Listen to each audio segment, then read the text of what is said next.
Dan saudara, setelah tidak datang dari serangkaian pemeriksaan baik oleh Dewas KPK maupun oleh kepolisian, Ketua KPK Firly Bahuri akhirnya datang memenuhi undangan Dewas KPK. Pemanggilan Firly terkait dugaan pelanggaran etik dari pertemuan Ketua KPK dengan mantan Mentan Syahrul Yassin Limpo. Akhirnya hari ini Ketua KPK Firly Bahuri datang penuhi panggilan Dewan Pengawas KPK. Padahal 2 kali sudah Ketua KPK Firly Bahuri mangkir dari panggilan pemeriksaan Dewan Pengawas KPK. Pemanggilan tersebut terkait dugaan pelanggaran etik dari pertemuan Ketua KPK Firly Bahuri dengan mantan Menteri Pertanian Syahrul Yassin Limpo. Dewan Pengawas KPK pertama kali menjadwalkan pemeriksaan Firly pada 27 Oktober lalu. Dalam kesempatan itu, Firly mengaku tak bisa hadir dan minta dijadwalkan ulang di atas tanggal 8 November. 2 hari setelah mangkir, Firly justru terlihat hadir bermain bulu tangkis di ajang Kasat Cup yang digelar di Gelora Bung Karno, Jakarta. Saat ditanya alasan absennya dari pemeriksaan, Firly justru hanya bilang akan patuh pada proses hukum. Dewas KPK mengeluarkan agenda pemanggilan kedua untuk Firly pada 13 November 2023. Namun, lagi-lagi Firly tidak hadir. Alasannya, ia meminta dijadwalkan pada keesokan harinya, yaitu 14 November. Hal itu disampaikan Firly saat konferensi pers OTT PJ Bupati Sorong. Tak hanya di Dewas KPK, Firly Bahuri juga dipanggil polisi untuk menjalani pemeriksaan kasus dugaan pemerasan terhadap mantan Menteri Pertanian Syahrul Yassin Limpo. Firly pun sudah 3 kali mangkir dari panggilan pemeriksaan penyidik Polda Metro Jaya. Polda Metro Jaya pertama kali memanggil Firly pada 20 Oktober 2023. Melalui surat yang dikirimkan KPK, Firly menyatakan tidak bisa hadir karena ada kegiatan lain. Penjadwalan ulang pun dilakukan pada 24 Oktober 2023. Namun saat itu, ia menolak diperiksa di Polda dan meminta diperiksa di Bareskrim Polri. Ini jadi pemeriksaan perdana bagi Firly Bahuri. 2 panggilan setelahnya, Firly selalu mangkir dengan beragam alasan. Pada jadwal pemeriksaan 7 November, Firly tak hadir pemeriksaan dan memilih roadshow KPK ke Aceh. Di sana, Firly juga nampak makan durian dan ngopi bersama jaringan media siber Indonesia Aceh. Saat dikonfirmasi, Firly memastikan bahwa ia sedang menjalankan tugas selaku Ketua KPK. Firly bahkan disambut dengan acara tumpengan, sebab 8 November 2023 bertepatan dengan hari ulang tahunnya yang ke-60. Dalam kesempatan itu, Firly menggelar tumpengan dan makan bersama di lapangan bulu tangkis Pasar Jaya, Banda Aceh. Selanjutnya, Polda Metro Jaya menjadwalkan panggilan pada 14 November 2023. Firly kembali mangkir dengan alasan sudah ada jadwal klarifikasi dengan Dewan Pengawas KPK. Padahal, Dewas sudah menjelaskan tak ada panggilan untuk Firly di tanggal 14. Dewas sebenarnya memanggil Firly pada Senin 13 November. Namun, Firly pun tak hadir dan mengkonfirmasi justru akan hadir di tanggal 14. Kita sudah komunikasikan bahwa saya akan datang tapi bukan hari ini. Karena sebenarnya hari ini jadwal saya adalah menghadiri undangan Dewas. Tetapi Dewas sudah ngirim surat tadi. Bahwa hari ini beliau seluruh Dewas tidak ada. Ya kalau Anda mau ikut ke Dewas, saya mau ke sana ini setelah ini. Pastikan ada nggak? Benar-benar. Tapi surat yang sudah kita terima.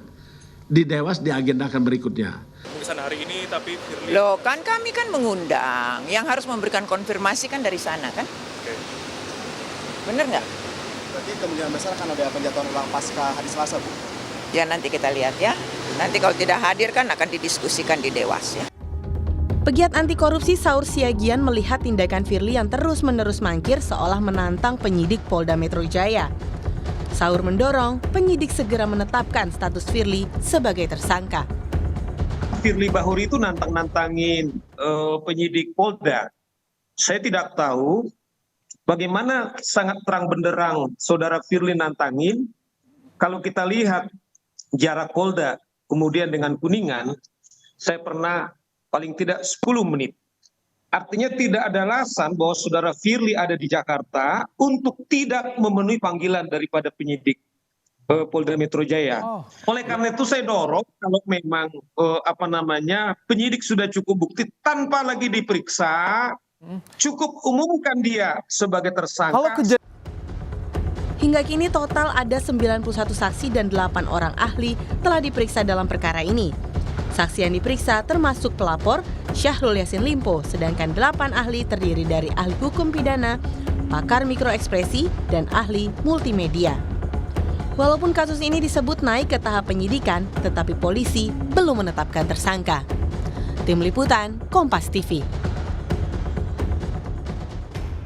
Ketua KPK Firly Bahuri seringkali tersangkut kasus dugaan etik saat menjabat di KPK. Firly pun seringkali lolos dari sanksi etik dari Dewas KPK. Berikut ini kami tampilkan deretan pelanggaran etik Firly Bahuri. Yang pertama, Firly dinyatakan melakukan pelanggaran etik berat karena bertemu dengan mantan Gubernur Nusa Tenggara Barat MTB M. Zainul Majdi atau yang akrab disapa Tuan Guru Bajang pada tanggal 12 hingga 13 Mei 2018 lalu. Secara etik, Firly mestinya tidak bertemu dengan TGB karena ketika itu KPK sedang menyelidiki dugaan kepemilikan saham PT Newmont yang melibatkan pemerintah Provinsi NTB. Selain itu, Firly dan TGB bertemu saat keduanya hadir dalam acara hari lahir ke-84 GP Ansor dan launching penanaman 100.000 hektar jagung di Bonder, Lombok Tengah, NTB. Keduanya tampak akrab berbincang dalam acara itu sehari setelahnya.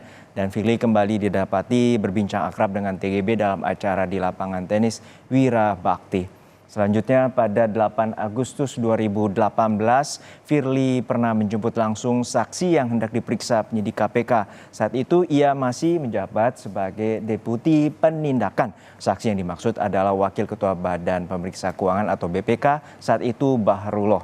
Firly mengaku dirinya menjemput Bahrullah di lobi KPK dan sempat mengajak pimpinan BPK itu ke dalam ruangannya. Tak berselang lama penyidik datang ke ruangan Firly untuk menjemput Bahrullah guna melakukan pemeriksaan.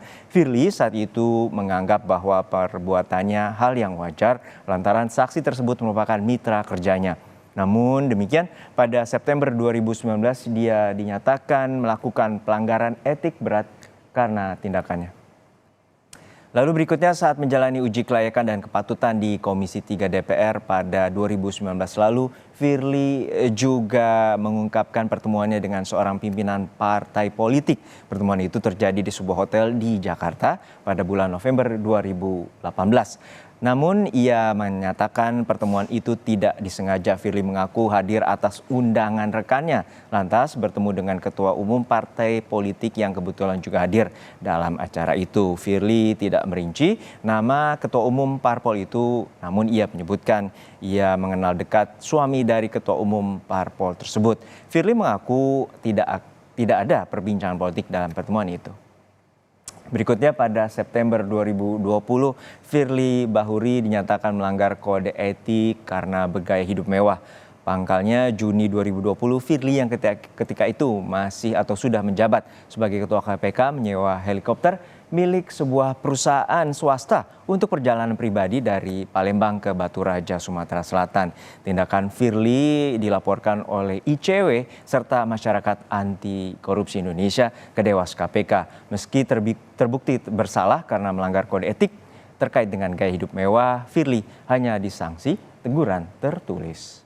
Berikutnya, pada bulan November 2022 lalu, Firly menuai kritik lantaran bertemu dengan Gubernur Lukas NMB yang tengah berperkara di KPK. Kritik datang salah satunya dari Indonesian Corruption Watch atau ICW. Namun demikian KPK memastikan kedatangan Firly di kediaman NMB di distrik Koya Tengah, Jayapura, Papua tidak melanggar etik. Sebabnya saat itu Firly datang dalam rangka pemeriksaan terhadap Lukas. Oleh KPK, langkah Firly itu disebut masih dalam rangka pelaksanaan tugas pokok fungsi lembaga KPK. Berikutnya pada bulan April pada 4 April 2023, Firly dilaporkan ke Dewas KPK terkait dugaan pelanggaran etik. Firly dilaporkan oleh anak buahnya sendiri, yakni Brigadir Jenderal Endar Priantoro yang diberhentikan dari posisi Direktur Penyelidikan. Pemberhentian Endar diduga imbas dari adanya perbedaan pandangan mengenai status berperkara dugaan korupsi Formula E.